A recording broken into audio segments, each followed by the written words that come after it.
Hello, viewers. Welcome to another episode of the Nanayaya podcast. I'm in the studio today with Rozy Amponsah. I am trying to curtail my excitement, chasing after this beautiful young lady. She is so full of experience, of wisdom, of tact.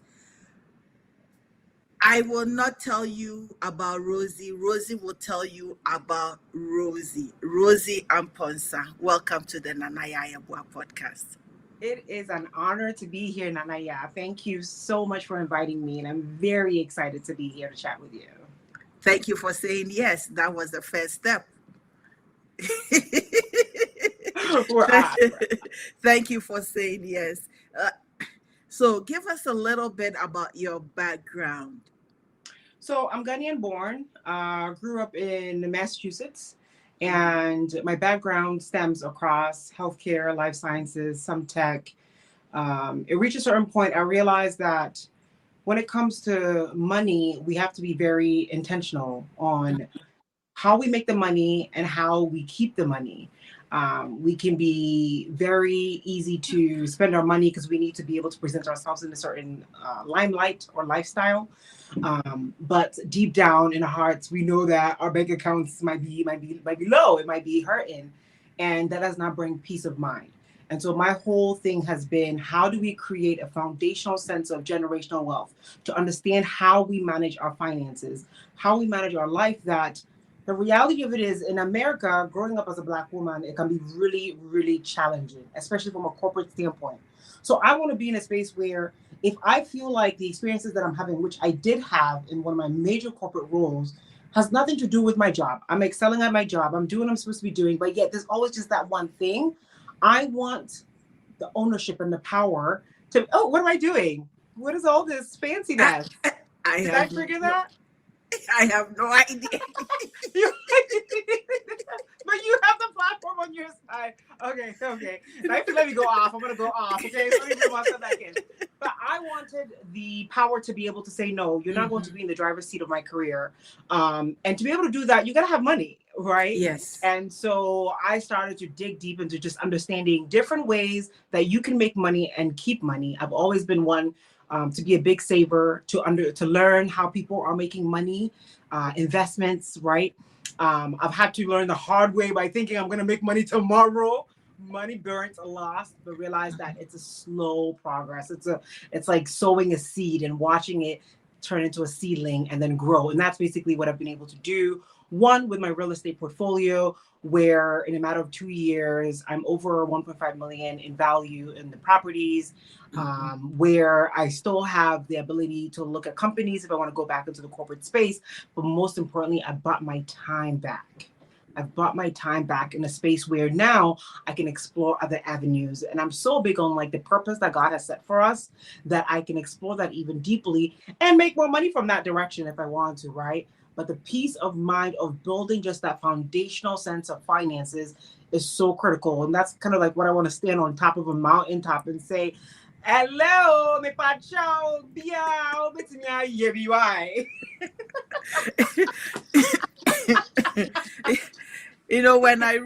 When I reached out to you and Yeah. I had the conversation, or I think I wrote that we're looking at black female and not broke. The reason why every time that comes up is when I came here almost 3 decades ago, many of the black females I saw were young women, single mothers pushing strollers. So that was what I saw. And I don't know whether this is a word, but the brokeability was too much. Per- Personally, I couldn't see myself doing that, living in metro housing here, as we call it in Toronto area, metro housing, or in the ghettos. It just wasn't gelling for me. It's like, how can I come all the way from Ghana, come into this country with the cold?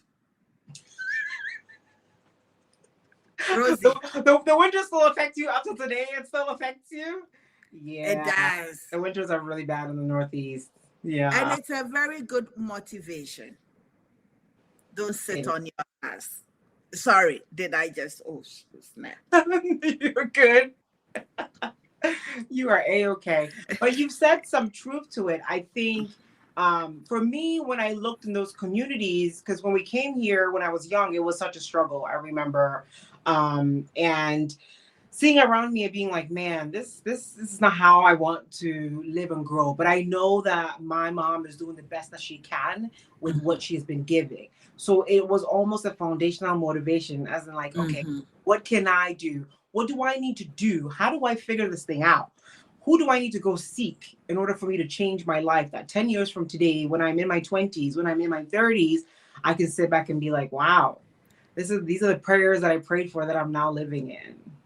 Wow. So you got it earlier. Some of us got it a bit later, and we had to hit rock bottom. Mm. some some of us had to hit rock bottom, and thank God for Google. I remember 2009 when I hit rock bottom. I Googled Mm. how do how do white men become rich or something like that. Really? I literally Googled it. What did you find? Oh, I did find information on stocks, information on bonds, information on real estate. I did find books written about, and I remember the first book that I picked up was by a gentleman named Derek Foster, retired at 30, who retired at 34 plus and did how do you call it, stocks. Mm. And so and the best thing about that book, I clearly remember, is that when I saw it, I checked the public library. It was available. So I went straight there, picked it up, brought it home. It was my Bible. I Oh. read through it, and there was as so there's a form of stocks that is not on the general stock market. Like now you have Wealth Simple, iTrade, Ameritrade, all these people. There Mhm. wasn't those then. But these were personal. Somebody can transfer one stock of a company to you, and it's a dividend paying stock. And then you could, progressively every month put in some money into it. So he spelled out exactly what he did. So I just followed those footsteps. I need to be interviewing you. Hello? Hello? Are you guys hearing this wisdom right here? Wow. So I think I get an idea of what you're talking about. So who did you have to connect with to do the transfer for you to have ownership? So there was a Google platform then that you put in, this is my name is so and so. I'm interested in getting a stock of, say, Bank of Nova Scotia, BNS, and then somebody will reply to you. So, and then they will sell you that stock, which will be today's closing, plus a $10. Then it was $10 paperwork transfer thing. You'll be sitting home, and then you get your stock certificate with the name transferred into your name, and Wow. that's how you start. So, for the most part, most of my stocks are held by Computer Trust. Okay. That is where. So I'm one of the single individuals who manage their own sort of mutual funds, the collection, and not how do you call it, a bank, whatever mutual fund. Yeah. Wow. Okay, so now I gotta interview you. So then where is your portfolio today? How has it grown? What have you done with it? This interview has completely switched over now. Let's go. You see, Because years is where the knowledge is at. Years is what the knowledge is at. it is. However, and this is the error many of us made, or error I made, that consistency I did not. So I had them, I fell by the wayside, because otherwise by this time I should be able to say retiring from active nursing Yes. and living off. But I just let it be for so long. And then just recently, I went back to To pick it back up. picking it back up with, $100 in certain stocks every month. And then some of them 200 to build up. So I do a calculation, 100 a month in a year is 1,002. So I have one is 1,002, the other is 1,002, then one is 2,400 because those ones I'm doing 200. So calculating about 10% of what I earn going into those stocks for the year. So that is how I took it, because at the end of the day, for instance, one of the stocks has about 22,000 or so in it, Mm-hmm. and the dividend return is about 300 and something per Was it quarter. quarter? Yeah, that's right. Yes. So I'm still inputting the 200, and then the quarterly is also buying more. So the hope is that exactly. So letting your money work for you, the money's grandchildren, great grandchildren, great, That's great, how you great, do it. great, great. That's how you do it. And you know, it's not so complicated. I'm No. so excited you said consistency was what you look back and you're like, man, if only Yeah. I kept it going, even if it was just a small portion. And Yes. you know, when you did it back in your day, it was actually really, really difficult for you to be able to manually do that if you think about it. Because Mm-hmm. today, I just set it up on Vanguard, or if you have Fidelity or whatever it is, you set it up. And I don't know about Fidelity, but I have Vanguard, and I just click a button and my dividends are automatically going in. And then I connect it to my bank account. And even now, Vanguard is having their own what's it called, account where you can put the money in there and then pick whatever stocks you want to buy.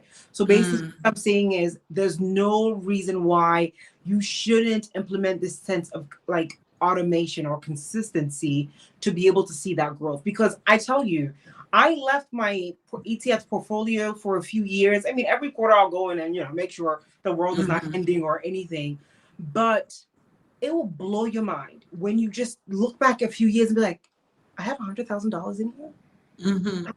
How? It's the power of compound interest. It's the power of Yes. consistency, right? Yes. And so it motivates you even more. Like, all right, bet.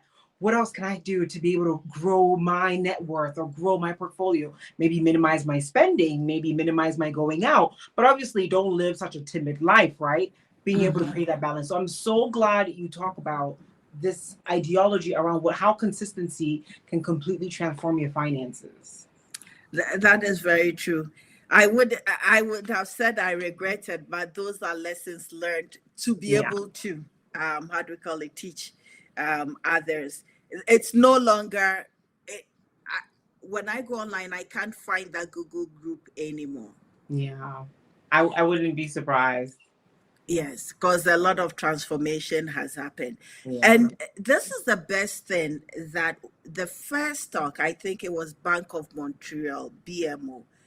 I was advised, I forget who, to look at the mutual funds, the prospectus of the banks. At that time, they had prospectus that were books that you could pick up, and you could look at the 10, yes, the best mutual funds had at least 10 or 20 top companies in it. So I just replicated. That's it. No, but that's how you do it, though. That's how you do I, it. I just replicated it. That's exactly how you do it. I think I've been seeing platforms where people are now tracking what like folks in government have been buying and stuff, and they basically Mm, created platforms to replicate their buys because clearly they're doing something right, being in the position of power, still trying to stay legal. But people looking at it like, wait, well, how has your stock grown this much? Let me create an app to mimic what you're doing and be mm, able to do the same. And another fact, well, this is US based, but for the companies that are investing in the market, when they file, that's actually public information. Like people can find that. mm-hmm. And because I know a friend who literally goes back. I mean, you can only go back a year because they need to file it. So you will see, we're in 24 now. So you'll see 23s, and you'll be able to see, what's it called? Berkshire Hathaway. What they've invested. And imagine if you just like replicated that, right? You don't have millions of dollars, but let's say you had $1,000. Let's say you had $500. You do the same percentages and you buy that and that and that and that, and you just follow them along. There's a good chance that if they're growing, you're also growing exponentially, right? But also there's the downfall, right? The market is crashing. Well, but this idea of don't reinvent the wheel, right? What you are looking for in terms of success has already been created. So how do you find it so you can replicate it? Yeah. for me, there was always a formula. Look for that formula. What is the And formula? what is the formula? And that is what I found. So this young man retired at 34 plus, say less than 35, on about 350 whatever then. It was the books he wrote that actually made him a millionaire. That's what I love, man. Let me tell you, you wait till I start writing books. You just wait. Wait, now you have to start writing books. Oh, man.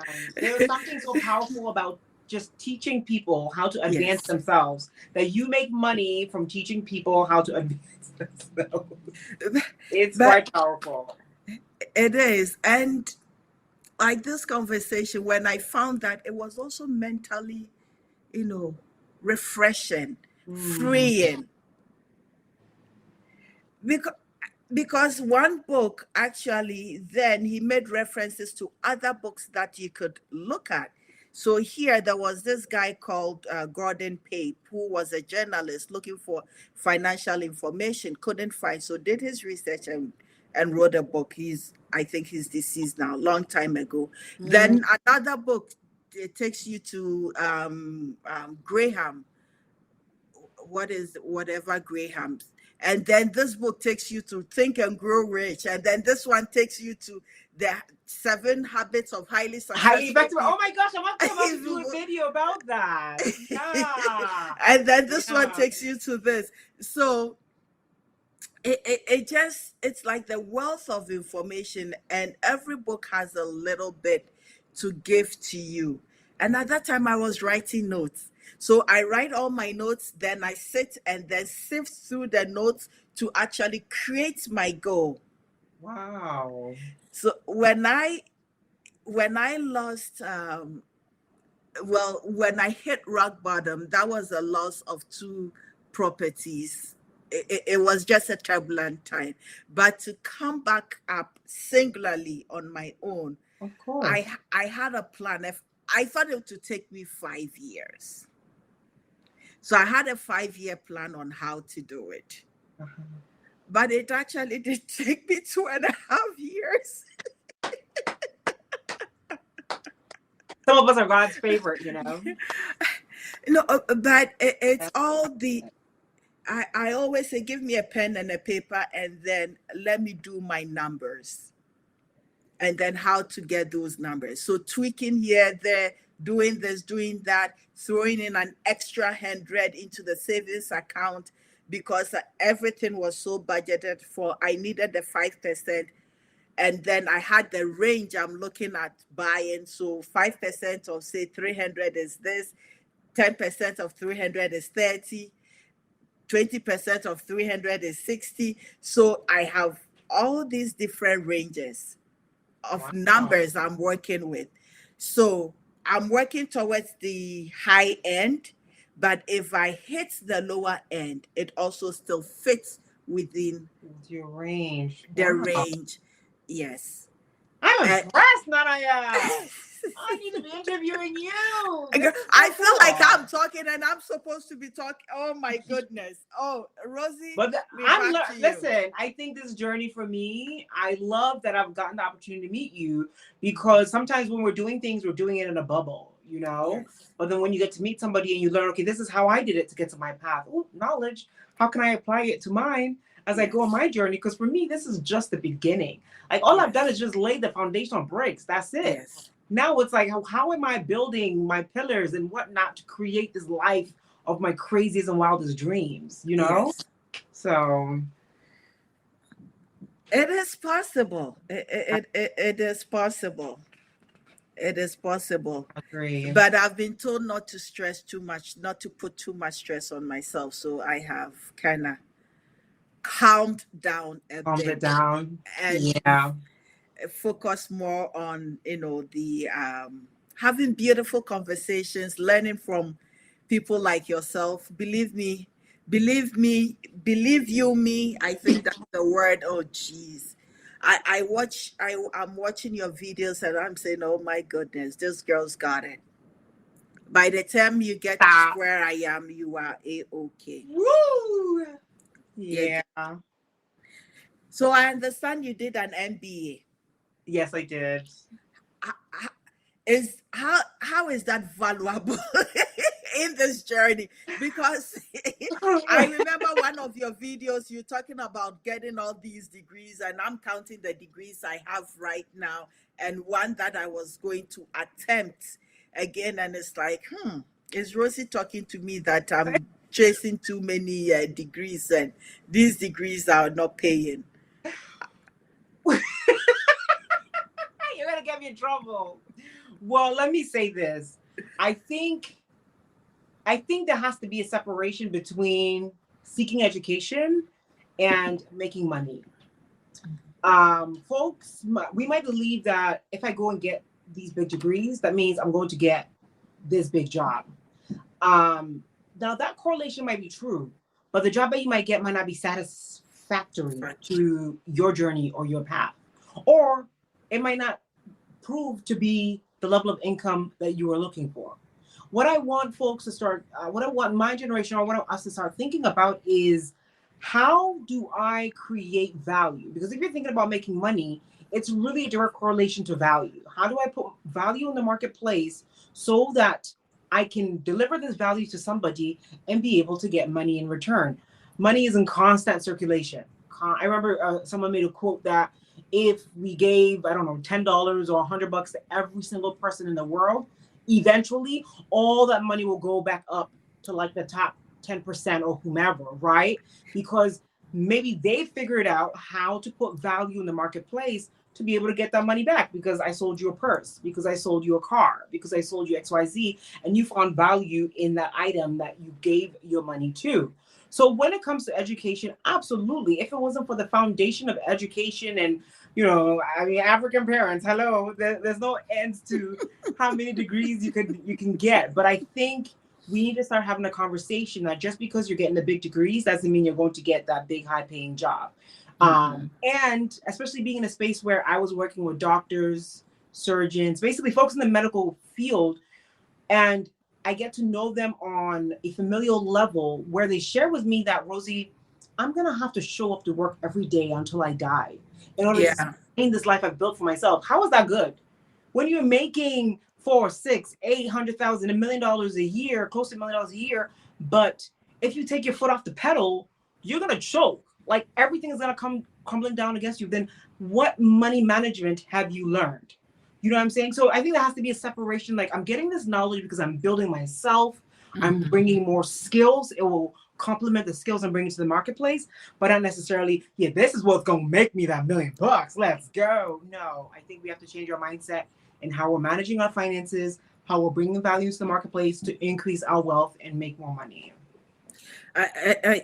All that you said is true, but that is where some of us get stuck with, oh my goodness, how do I do this? And myself, it took me a lot of, because I hit rock bottom, I wanted a way out. But not only that, it's also because I was unhappy, and and I'm still partially still unhappy with the profession, but I need to pay my mortgage. Kids are going to college. Yes. Yes. You So you gotta go and do it, even if you don't like it, right? yes. So some of us are still caught there. So it's a struggle against the grain, trying to breathe and become financially okay, that I don't have to work so much so long. and be able to retire less than the retirement age, which I tried. It did not work out for me, so I came back into the work. The workforce. I have to ask you, what was like that main thing that was like, oh no, this is not going to be sustainable. I gotta come back. Because number one, my planning was too short. And I have crazy short plans. My planning, I started when I hit 40, that by my mid 40s, I will be retiring. But what I did rather was resign. Resign from the bedside and tried management. But I didn't like management. Because when everybody tells you, oh, you'll be good at this, you'll be good at this, you'll be good at this, and you go in and it's like, oh, no, this is not my forte. I'm good at it, but I'm not happy in it. I have so much to say about this. Go ahead. Well, first off, I think happiness is not continuous. It's a state, right? How do you foundationally feel from like a joy perspective on where you are in life, what you've been able to achieve so far? I think sometimes we have to look at where we were versus where we are now and be able to find joy in that. When it comes to happiness, really, for me, I actually think I don't believe in retirement. I think I don't believe in retirement because life was not made for you to get up and go and get a job so that you can then wake up, do it over, and then retire at the end of that age. So because of that, there are foundational questions I ask myself. You need money to survive. You're surviving right now as we speak. You've gotten to a point of life where you have a nice place to live, you have a car, there's certain expenses that you have. What are those expenses? You know, we desire for the big life, right? On a yacht. Hey, hello, I want that too. But the reality of it is, most of us only spend a few $1,000s a month to maintain our lives. Just a few $1,000s, not much. Everything else is excess and extra. So let's say in the grand scheme of things, I'm spending $10,000 a month to manage my life. Okay, that's $120,000 cash in a year. So my question becomes, I don't like this job right now. It doesn't make me happy. I've calculated exactly what I need plus an X percentage in gap to make up for anything. I just need to make $10,000 a month. And if you are like somebody, you said you've got all the degrees, you've been through the jobs and those jobs pay high. So it should give you a bit of confidence that you yourself can create a solution that also will give you that level of income as well. So you're talking to somebody whose life decision brought her into this profession. However, whose initial professional love was journalism.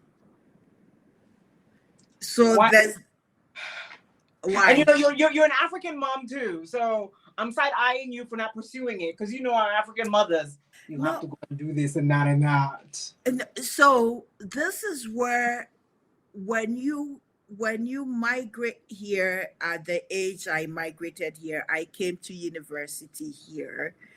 What you see, like I didn't see any Black people on television. So that automatically is like, okay, I already have a science background. So let me just go do what I know I'm comfortable with. And then I initially wanted to go into public health. However, seeing that the jobs in public health really there's a lot of nursing openings in public health. So I jumped into nursing. I looked at what they needed and just fitted it into my first degree to get that qualification and just applied into it and just ran into it. So I didn't want to stress. Wow. But I think one of the things that I didn't foresee was that I could have still pursued journalism beside nursing. I agree. But I mean, you're doing it now, right? But what I don't want to happen is this overwhelming stress of trying to figure out how journalism will replace your nursing income. Oh, I put that on pause. This is a labor of love. Love. I love having. Girl, let me tell you, the number of people I've been privileged to Wow. have conversations with, to Wow. learn from, Wow. is amazing. Mm. Is amazing. So it's that's why I'm always so pumped up with, and I have to contain myself because I'm a very happy, giggly person. Which I, is a blessing on its own. It's a blessing on its own. I have to contain myself, but I have put that on pause to say that there is a timeline given that when I hit that, there's going to be transformation, and then also looking at, I have actually started a different business that, hopefully it will pick up. What business is it? Oh, it's actually I have some here. So this is organic black soap, Eli's. Can you see it? Oh, in Yes, liquid form? liquid form for face. So this is a facial. Oh.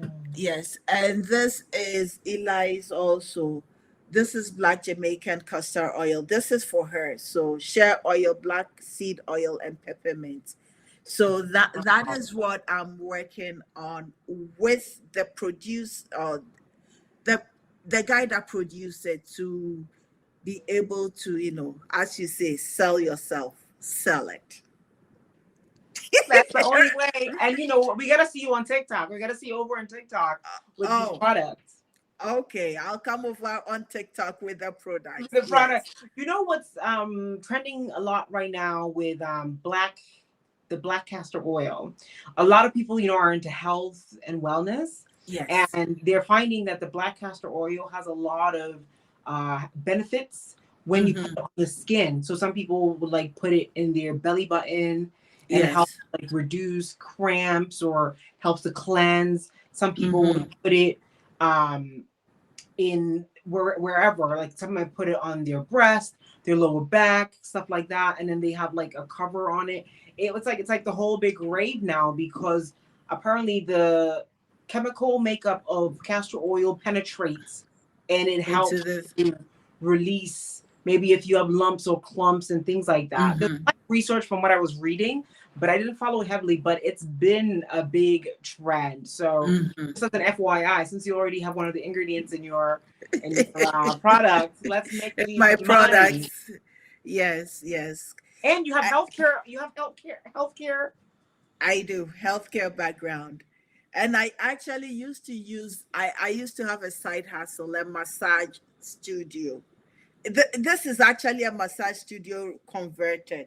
That's why that Really? relax is still there. Yes. See, we should have done the interview in person, so I could have got a little massage before my No interview session. problem. My co-workers know me to give massages like crazy. They know me to give massages like crazy. Yes.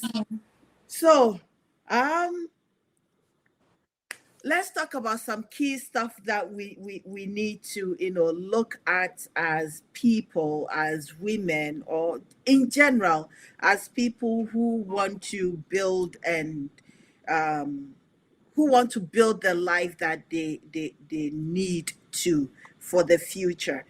And I believe it's never too late to start, whether you're 40, whether you're 50, whether you're 55. The most important thing is Start, start.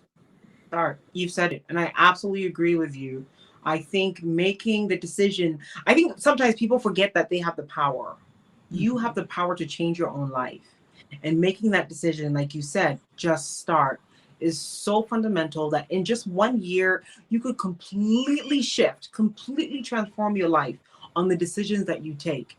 And for me, like finding ways to make things a bit more consistent, right? It is like, hey, I'm going to put 10% down of my income. You don't need to have the big income to start. When I started investing in the stock market, it was when I had the $12 an hour job. And I said, I'm going to take that small percentage of it and I'm going to put it into ETFs, or I'm going to do this and that. And it was small, but I'm looking at like, ooh, I have $1,000. Ooh, I have 2,000. And then now when the six figures came in, it was like, wow, right? You're able to continue that momentum. So I think we need to believe that we have the power to change our lives. And we also deserve to have an experience that is good, that is great, right? Money is not an issue and a problem for us or our community. We can easily come by it because we're valuable. We're valuable. We were put here because we are of value. So we just need to be able to connect the dots in terms of what value that we're putting out in order for money to just be easy and just come to us. Like, hello, money comes to me. Hello.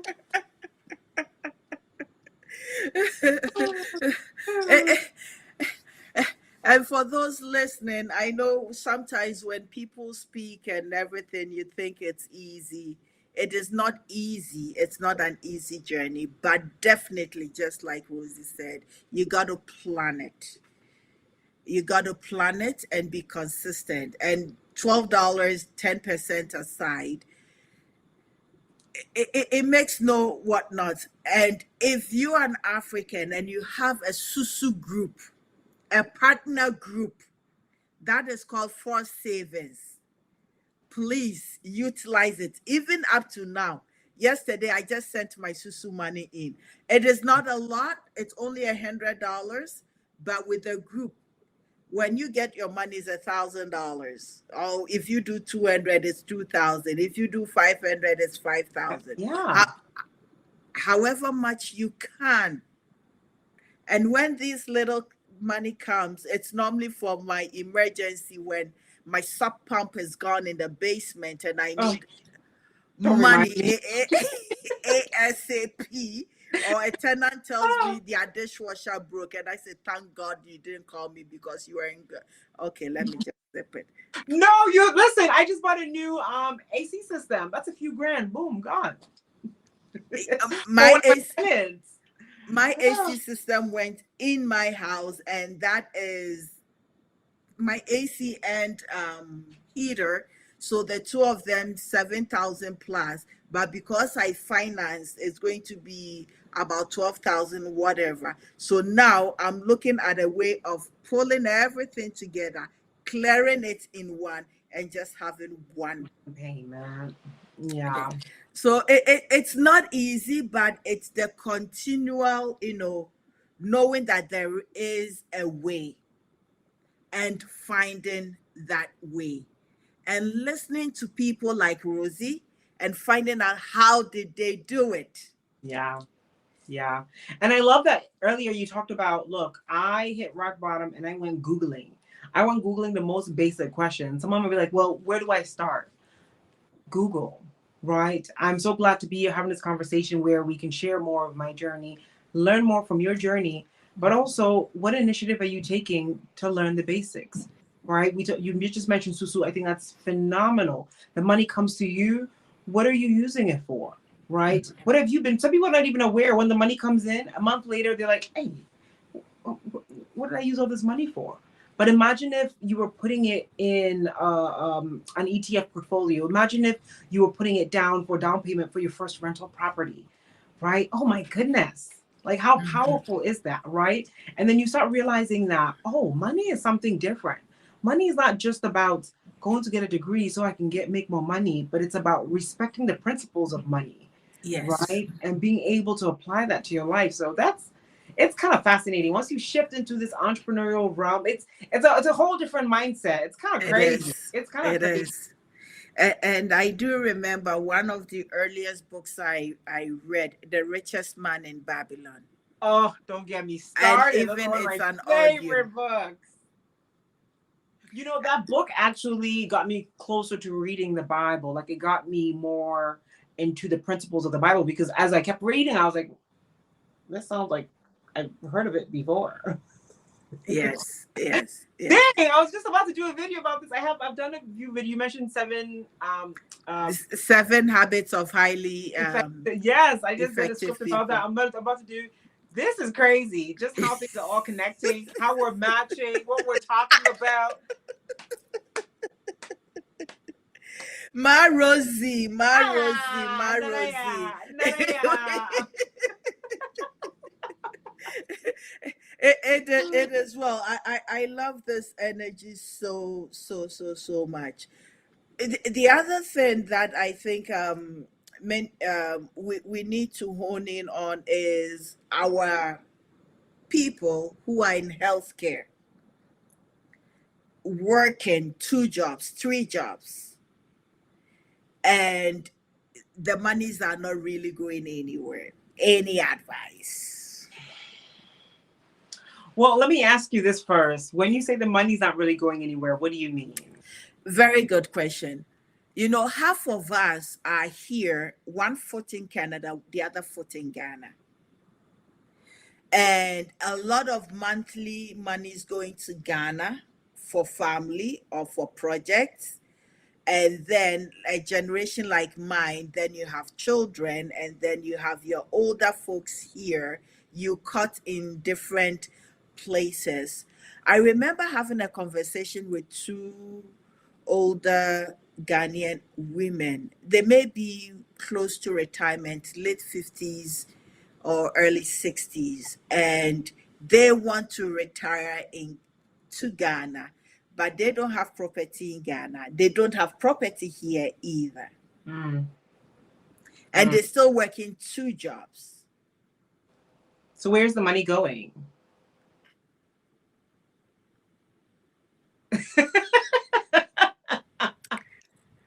Brofwa bisame minyi wano say.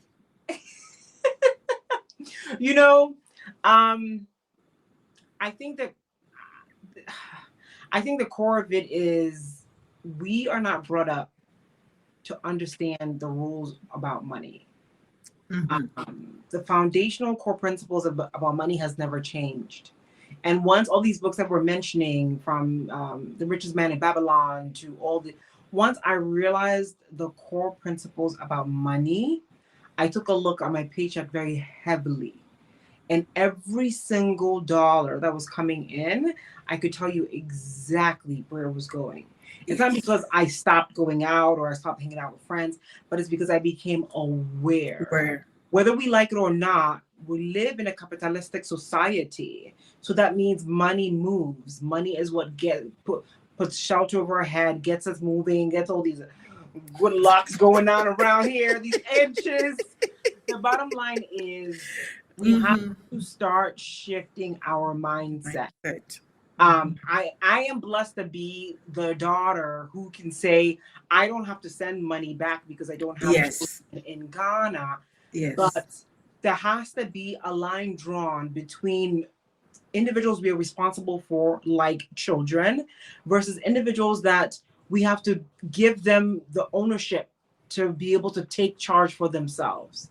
Unfortunately, I see so many stories online today about projects being started and they go back home and it's like this dirt, you don't even own land. Or folks have been asking you for money, but the 1 minute you don't send it, you're like the devil. Yes. And it's like, at what point are we going to wake up and be like, where do we draw the line? Because at the end of the day, if you're somebody who's taking care of that external, I know your kids are being taken care of. And I think from a human perspective, that is the primary responsibility, right? Because that's the gift that God gave you. So I don't know, but it reaches a certain point, like, it's not about you being mean, but it's about you protecting your well-being. And normally what I do say is the focus should actually be here where you are, your space, whether you own property. And look at how I'm about formula. Maybe because I did chemistry, whatever, physics or whatnot. Because there's a formula. There is. And if other people are utilizing the formula, why can't you utilize the same formula? You know what, though? Maybe sometimes, I don't know if it's the sense of like not believing that you deserve to have a better life, or if it's a sense of you've never seen it I don't know. I don't know. That what you just said is so interesting. What do you think is holding folks back? So, with my experience, when I came here all those years ago, they had a certain mindset and a certain lifestyle. I remember almost 3 decades ago, somebody telling me. So I used to be a hairdresser. When I came here, I was doing hair. Oh, you're not I don't done. know. Yeah, my goodness. You're gonna give me a massage. You're gonna get these inches all It's locked. all fucked. And then what else are we gonna Curl. do? You're gonna what my body at? What my No, body at? funny. Just everything. You got me covered. So I remember this woman telling me that the shoes and the dress, and I think the dress she bought, a pantsuit she bought then was about $700. That was 3 decades ago. So we used to do the braiding, how do you call it, micro braids. When you do micro braids, those times you could charge 250, 300, That was depending on big the. back then. It Yeah. was big back then because there weren't many people doing it. So those of us that had the skill, you get the people coming. And it really baffled my mind. Years later, another girl that I was having a conversation with, at that time I'd bought my first property. I was having a conversation with, had the audacity to tell me that she doesn't wear cheap shoes because I'd bought a 9.99 from Payless. There was a shoe thing, and I was, basking in my 9.99 shoes. She told me she doesn't wear cheap shoes. Her shoes has to be a minimum of $500 or something like that. And I said, well, my money doesn't go that. My money buy houses, not shoes. That's facts. And that's the mindset. That is truly the mindset that it's like, how do we influence our community to start thinking that way? That real value is not because you bought the most expensive shoe in the store, but it's about you set yourself up for peace of mind in the future. But that's my generation. The Your generation are doing much better than my generation. You're doing much better. There's this Georgia Champon guy that also does the minority money something, and I listened to him interview. What's this guy's name? The Wall Street Trapper. Oh, I gotta find this. Yes, the Wall Street Trapper. I listened to him interview this guy, and there's one thing this Wall Street Trapper said that really caught my attention. That he also got his, was introduced into the stock market in jail by this white dude who'd been incarcerated for financial crimes, and he was there for possible manslaughter or whatever, one of those charges. But he learned about the stock market from this guy and started reading and monitoring the stock market and everything. And that is the knowledge and skill he came out with. And so his name is Wall Street Trapper. I have to look for him. But the key thing he said was that when he gets to the hustlers, when he gets to people from the streets, on the streets, hustling, they are never afraid to lose money. See, that's a serious businessman. Okay. Yes, they are never afraid to lose money Because they can make more of it. because they can make more of it. And he said, if you want to make 1 million, be prepared to lose about 100,000. Oh yeah. Oh yeah. And For that, absolutely. when he said that, I started laughing because that is what will keep us in our safety boxes, because we are afraid to lose that 100,000 to get that 1 million. It's that shift. Okay. It's that poverty mentality that often sits. I don't want to lose money. But like you said, the stock market goes up, goes down, goes up, goes down, and you have to have a long term. Yes, But eventually, where is it going? up, Yeah. up. Yeah. It's going up. Yes. Wow, Oh man, my goodness, my goodness. you said It something here. You just got me thinking on this sense of the fear of losing maybe the little that you've already built, whether it's you've got a good job and it's making good money.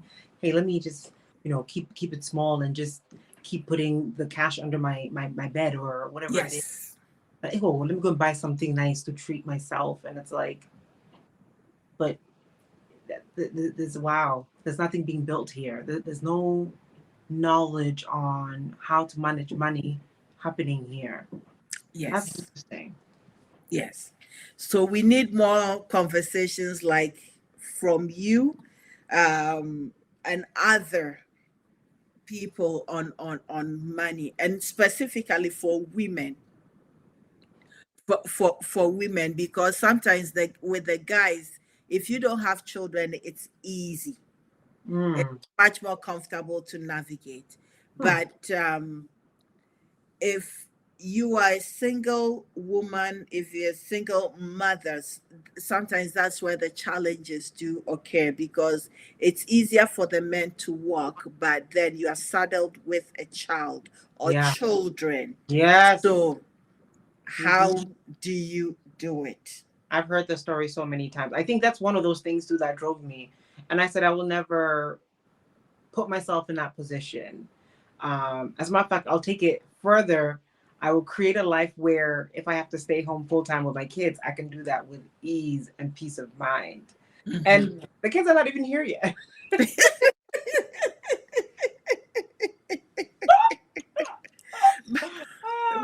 Because these men are playing. These men are playing in the streets. Okay. So, It's so funny that you're saying that they're not playing in the street. The unfortunate thing that I find, Rosie, is what?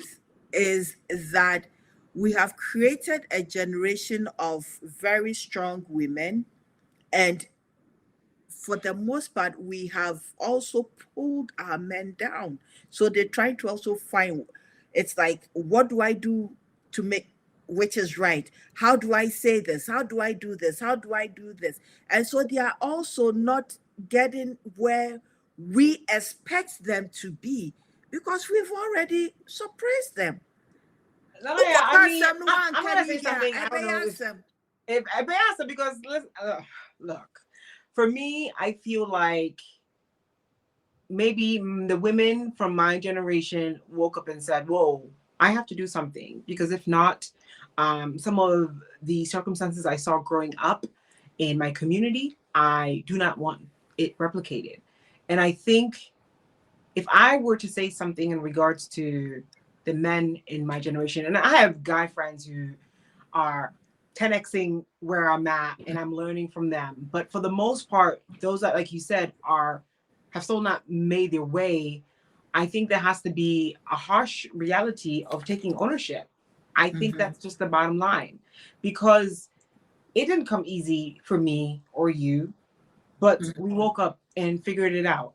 And so, what is your excuse to not stand in and be able to build a life where I can be with you and say that, you are leading me because you've learned and you've grown and you built a life that I can feel confident in you leading me in our next generation of our life. Mommy, many of these men, aside from society, it's we mothers that also groom them. So for me, my advice to any male figure who chances to watch this conversation is to get a counselor, Mm, a therapist, because we have traumas and wounds that many of us are even unaware of. mm, We need to heal ourselves. We need to build ourselves up. My generation, we don't do mentorship. I have two different mentors for two different things. It's one of my mentors that I'm working with on this product. On the The other one is on storytelling and whatnot. It's a different aspect. wow. Yes. And it's something that I decided to seek out. And then there are the mentors that I that don't know they are mentoring me. Oh, I love that. Yeah. But I listen to them because they are very straightforward and they don't mince words. And I don't like people who mince words. I want it exactly what needs to be said, what needs to be done, put it there. But many of us don't take that time to look for those mentors. Mm. Everybody needs a mentor in life and for different aspects I agree. of their lives. But we don't do that. So many of our men are psychologically broken and they don't even know they are broken. Ooh. They are emotionally hurt and they don't even know who hurt them. So they need counseling Oof. or therapy to unearth all these things, to really get to know them, love them, and build. You gotta That do a is the only. hello. You got all the answers. You got all the answers. Rosie, that's the only way they can come to you, Rosie. Full, holistic mind, body, and soul that you can see. Otherwise, they'll come to you broken. And you can never fix a broken man because they need to fix themselves. Not around here, partner. We don't do that around.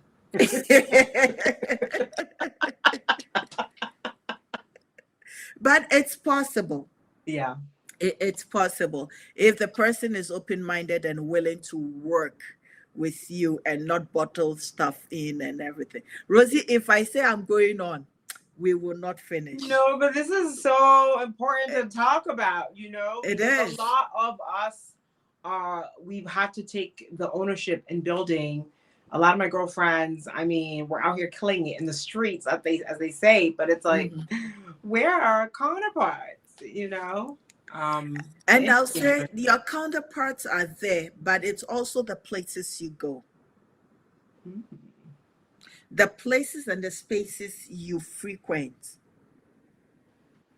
will change it, because these high net worth, high brainiac men looking for partners in life will go to certain places that when you go and you meet and you start having conversations, it's like, oh, I didn't know there were women like you. I think I also have to be a bit open-minded, because I have been in those spaces, but then when the offer, I have to be a bit more open-minded, because sometimes I might create in my mind what I think it's supposed to look like. And then when it doesn't present that way, because you already cemented it in your brain, you tend to, walk away. So that's something I'm working on. That is you putting a stumbling block in front of you before even there was a stumbling oh my gosh, block. Look at me creating problems for myself. Yes. So if you chance to be in those spaces where you meet somebody of your caliber and have conversations of the same mindset, of the same intensity, or maybe they may know a little bit more than you and will be able to help you navigate where you're going and work in partnership. Mommy, we are all not perfect. I know. There is no perfect human being. But so far as there is clear, concise communication and you guys can plan together, Mommy, you will work it out. I'm excited. I'm looking forward to it. Everything will work. Everything will work out. But yeah, I'm excited for it. The idea to meet somebody, to learn from them, to see what they've built, right? For me to be able to cry and tell them all about my contractor dramas and all of the tenant dramas and whatnot, and for them to give insight because they've 10x'd what they are doing already. It's just so dope, and I look forward to that. Yes. And maybe it may not be the person you meet, but the person you meet will introduce you to somebody else. And, when you connect the dots, it's like, oh, wow. Rosie, I love connecting the dots, and it is so beautiful. It Wow. is so beautiful. And like I don't I'm not sure whether we talked about killing dreams or whatnot. Ooh. No, this is good. This is really important. Please go. I remember about last year, somebody wanted to kill this dream of the podcast because they asked me whether it was bringing me money, and I said not yet. At that time, my followership was still, maybe in the 2000s or whatnot. And for me, it wasn't a matter of doing it because of the money, but it was doing it, like I said, because I have the opportunity to speak to people from across, different parts of the world, different skills, different expertise, like so many people. So that is what gives me joy, being able to tell the story, bringing the story out, like two Ghanaian women talking about real estate in Canada and then the United States, talking about our challenges, Yeah. our successes, Business, life, business, life, love, exactly, family. family. Like, how cool is this? No, that's real. No, that this is really, really cool. This is very cool. I did have a young Ghanaian guy. I had gotten an intern at the local university, and as soon as he saw my name, he like reached out and applied, and he's like, "Whoa, do you own this business?" Wow. Like he was just so blown away because he's like, no, in the community, all we're being told is just go get the degrees and whatnot. And so how did you pivot? How did you make it happen? And sometimes you're just so focused and head down and you're just going that you don't realize that this is you're breaking serious generation Barriers. expectations and different paths, and you're just shaking up what the rule is supposed to look like. So It is very true. Um, every time I go back to when I came to Canada, where we settled in Toronto, and I look at people still living there, still the same apartment, and me living in the outskirts, I'm very comfortable in my space. And I wouldn't say generally net worth wise, I am, when you look at the Ontario, how do we call it, margin, I'm way over there. oh Uh, wow. my net worth wise, I'm okay. It's just Okay. it's just the cashy that I need to work on, the fluid cash coming in. Mhm. But what I was driving at was that, oh yeah, they're still stuck there, and which is really sad because for some reason, even when you talk to them about this, oh, media mean to me, yo, media say, but if you already do that, that is media say, but they can buy lace $250, $300 for Ah, so go ah. to outdoor. Can you believe I don't even have a black cloth for a funeral? The funeral. It, How? That's like the number one thing. if you invite me for funeral, I'm coming in black pants and a black top or a black dress. I have a little black dress, constant. Ah. I had to detox, Yeah. get some of these things, and unless I'm invited into a program, Mhm. I don't step foot there. Mm. I need to be invited before I go. Because it used to be every time, oh, I'm going here, I'm going here, I'm going here, I'm going here. Why not pick up a book and read?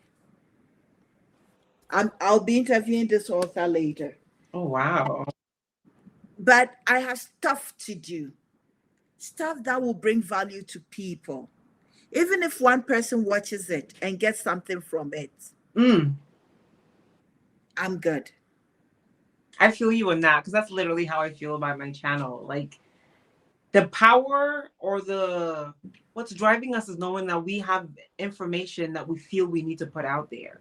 And we know that even if one person watches this and says, an idea sparked in me, I'm going to do something different today. Like that is so satisfactory to me that I will put in however many hours I need to put in to create this content and bring it out Yes. there. And I think Yes. that is where our excitement needs to lie. And it's not about, oh, means me now, oh, I don't think I can do it. And this is what I admire about my oldest sister. She's a single mom of three. And, she didn't get the opportunity to go to college and things like that. But she started a business. She runs a pretty successful cooking business, cooking for all the folks that do the parties over the weekend, that do the funerals over the weekend. Yeah, she's captured that market. She's captured the market for sure. And anytime we talk, it's like, oh, I'm going to sign up for this class to learn more about computer. Oh, I'm going to sign up for this class and learn how to do XYZ. And I'm like, yes. And she feels it. She's like, I just want to push it forward. And so I'm like, if she can't do it, then what is stopping you? You didn't have X, Y, and Z. But I look at her and I'm like, oh, she's moving, then I need to 10X it. I need to go. Yes. You And know? it's so, you use your sister as an example. I was in Sierra Leone earlier this year, and there were a couple of gentlemen, crying about the state of Sierra Leone, and they wanting to, get out of Sierra Leone and make it. Meanwhile, as I was going into the country, there was a whole lot of foreign nationals coming in. Hmm. So if there's nothing good in the country, why are all these foreign nationals coming in? Hmm. There are so many things I saw that they didn't see. Nope. They use their data to watch the irrelevant things. Meanwhile, I said you could use your phone, learn how to speak Mende. So I did one video, I think I posted it there on my thing, to let them know how it's done and how simple it can be if two or three of them together can say, we have a YouTube channel. This one is directing, this one is doing this, and this is, learning to speak this language, Mende, when you come into Sierra Leone.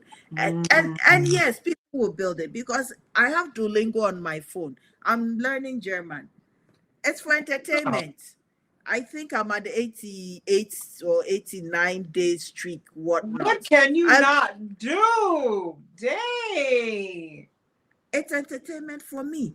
It's a little bit at a time. I'm doing Coursera, a free psychology 101 thing there. Mm-hmm, mm-hmm. When I remember, I go, I sit, I watch.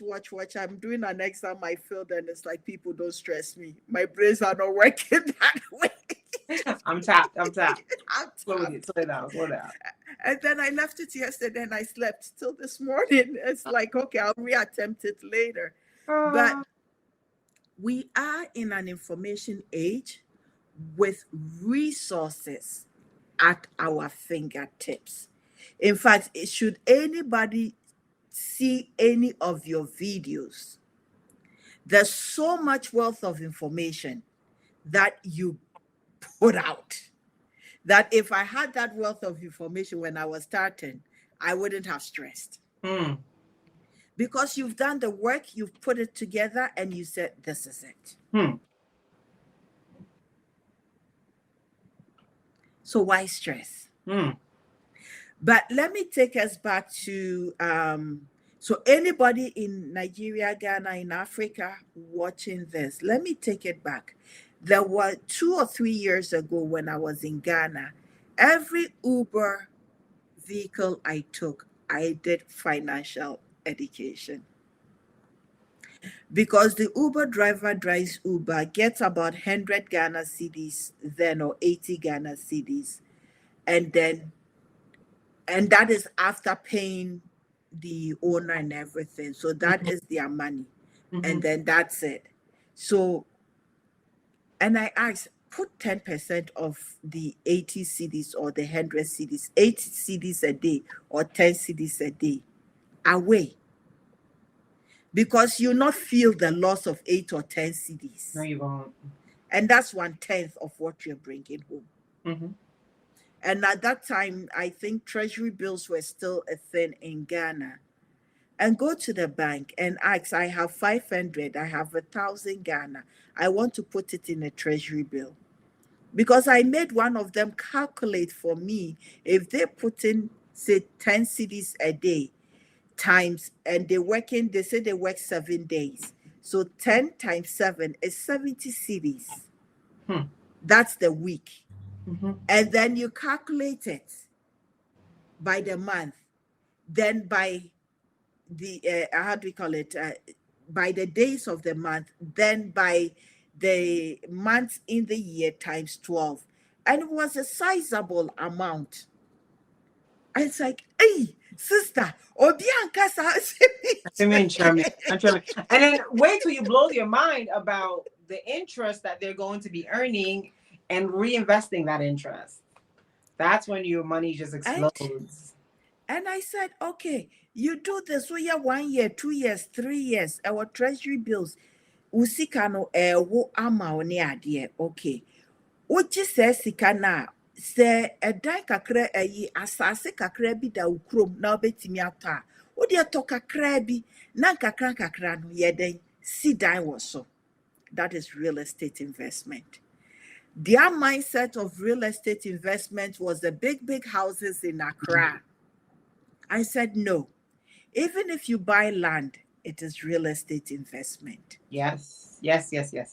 If you build a chamber and hall and you rent it out in the village or in the outskirts to somebody, it is real estate investment. And then keep doing what you're doing. Go back to it and replicate. Hey, it's when you know our sister in Obianka. Yeah.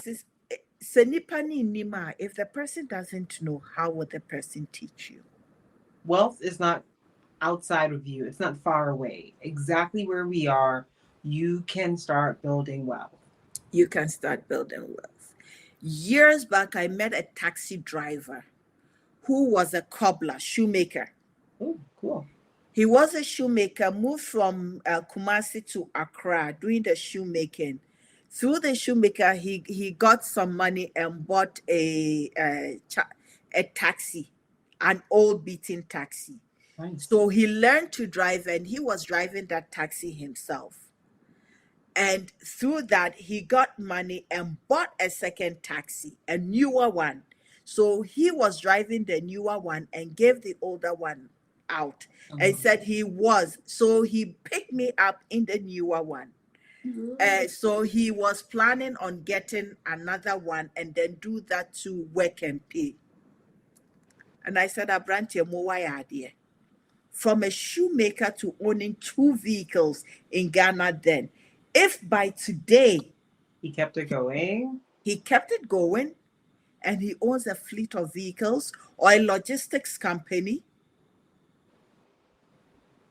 So it is within us, the mindset we have, the ability to do. Yeah.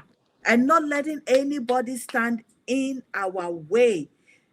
Because sometimes we focus so much on money. If this thing is not bringing you money, then stop. Hey, sister. And then the community of yes, or something like that. And if you're surrounded by that community, it's so hard for you to see outside of it. Yes. Yeah, you're gonna have to make that move, take that action. Yes, and that is so critical when you say the community. I think in one of your videos you have to touch on it. In one of your videos, you talk about not sharing your dreams. I'm so big about this. I think because our culture is so opinionated and we're all just so passionate, if you may say, and that negative. Yes, it can be very detrimental. It can be very detrimental because if I am an influential figure in your life and I don't see you doing what you're doing, I'm going to completely crush it. But at a very young age, I just said, how are you able to see what is in my mind. Yes. How are you able to see what I prayed for? You know? Mm-hmm. And so it reaches a certain point that you have to kind of take a bit of a hard step and be like, Mm-hmm. I'm making this decision out of faith. Mm-hmm. Because for me, being someone who believes in God, I can confidently say that if I prayed and God gave me this vision, He's not going to give me a foolish vision. Mm-hmm. He's not going to give me something that I'm going to hurt myself or fail miserably at it.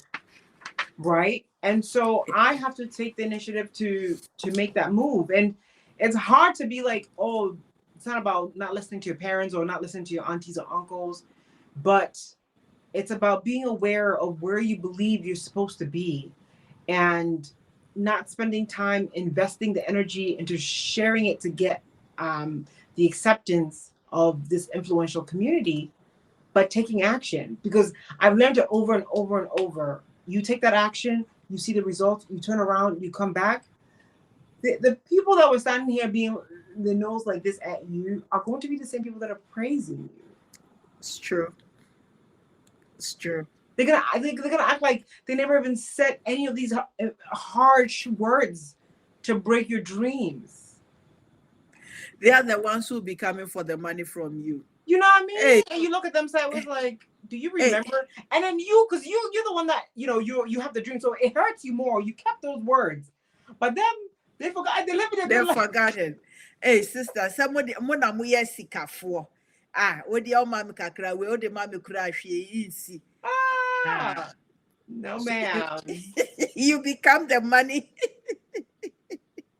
You become the money pit that everybody wants to. But when you started, they really wanted to kill the dreams. No.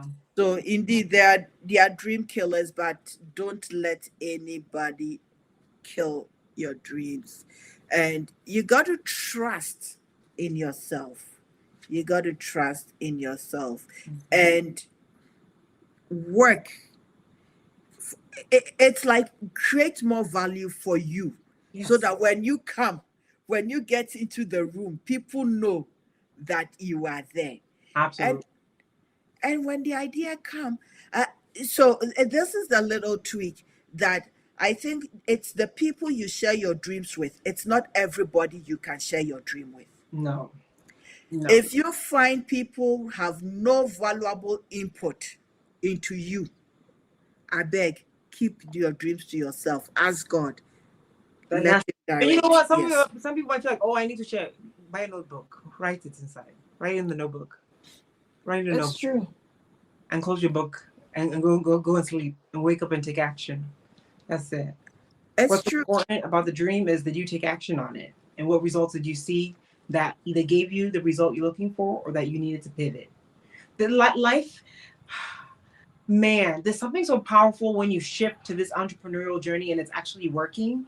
Life becomes so much more fun. It becomes so much more exciting. Like I can't wait to see what my YouTube channel becomes. I can't wait to meet the Nanayas of the world and folks reach out to me and be like, "Hey, Rozy, we saw it." I can't wait to see the messages that I receive and they're like, "Oh, I was thinking about starting to invest in the stock market or starting this business." I can't wait for my nephew. You think my generation is good? You need to see the next generation coming up. My little nephew. He's like, "Auntie, I put my birthday money into the stock market. It's all or nothing right now because I have nothing to lose." 15, 16. Hello? Who's teaching you this? Maybe you learned from me or something. But life becomes much more exciting when you realize, oh, there's a different way to make money. You get to explore the gifts that God gave you. You get to build value into the marketplace. You get to understand the psychology of what brings foundational joy and figuring out how to make money that makes sense for you. I think it's so vital. And the rules and principles around money. Yes. Oh my goodness. Rozy, if we continue, we will never stop.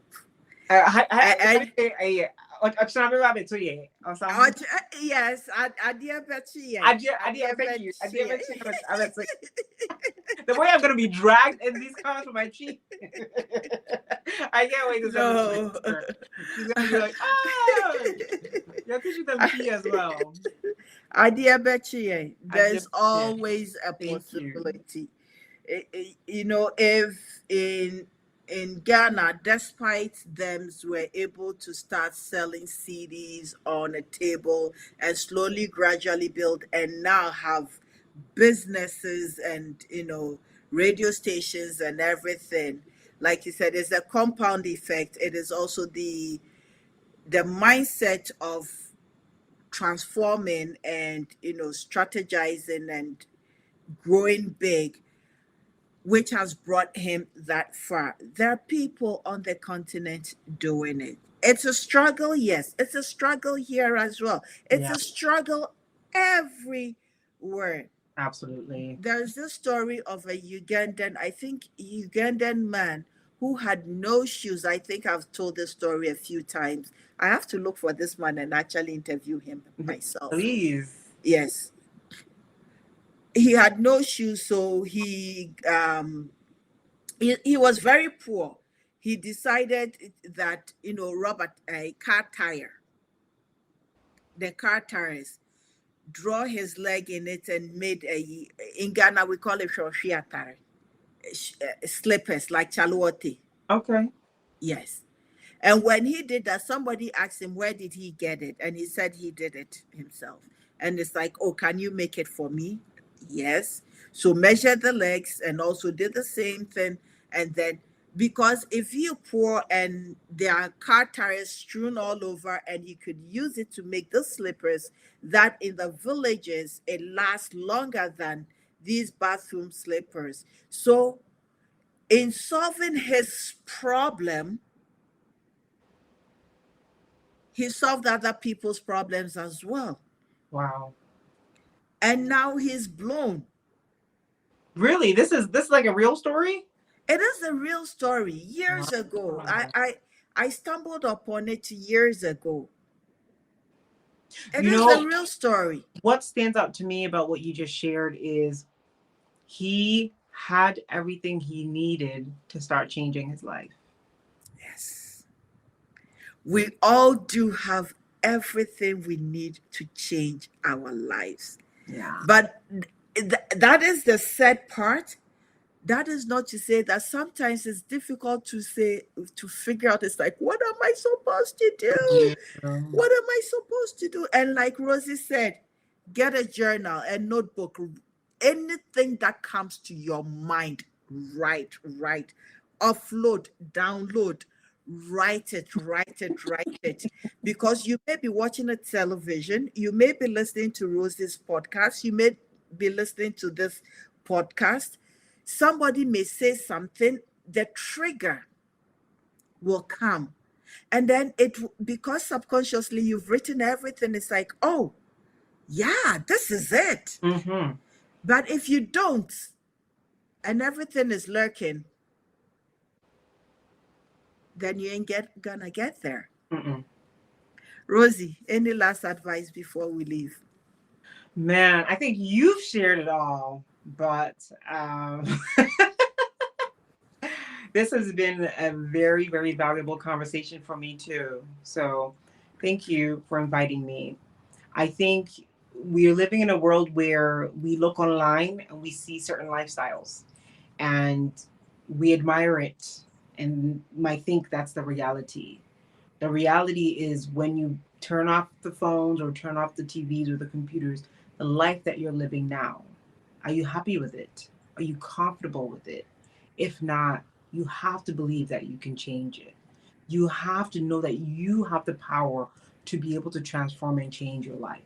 And I'm a big believer in you have the foundational tools already around you, in you, to be able to change and at least start on the path that you desire for yourself. Because you deserve to have and experience a good life. Beautiful. So where can we find Rosie with the Rosie effect? With the Rosie, you found that, didn't you? I did. And listen, I forgot to say that, What do you normally say? You just got to do Do it it scared. scared. You just got to do it scared. You You just just got gotta, to do it scared. So, gotta do it scared. mm, just do it. Just keep it going. Keep it going. But yes, yes, thank you. They can find me, Rozy, Rozy Amponsah, Amponsah, on all social media platforms. I'm building a community of folks that want to transform their lives. So come and join us and let's have conversations. Yay! Yaponsa Neja Warrior. That is my life. Amponsah,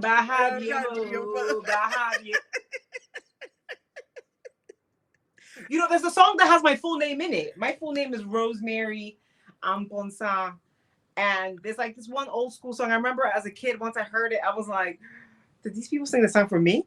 For me? Oh, Do you know that song? okay. I don't know if it's by No. Kojo Enchi or one of the guys, but it's an old school song. And he literally says, Rosemary Amponsah, something, something. Oh, I'll Yeah, look for it. you should. Rozy, it's such a pleasure. Thank you for making out the time for us to have this beautiful conversation. You know, I was so much into this conversation that I forgot to tell my people to subscribe to the podcast. Please do. The one and only Nana Ya, come I, and join. Yes. yes, we're building a community on this platform, bring you the stories that you need to hear, and you have heard a financial narrative, how to get there. And it's not only financial, we've gone through personal narratives, we've gone through relationship, we've gone through a whole lot. Jeez. This is good. This is really good. We've gone through a whole lot. Rozy, thank you. You are amazing. Don't stop. And I'll be coming to the wedding. Amen.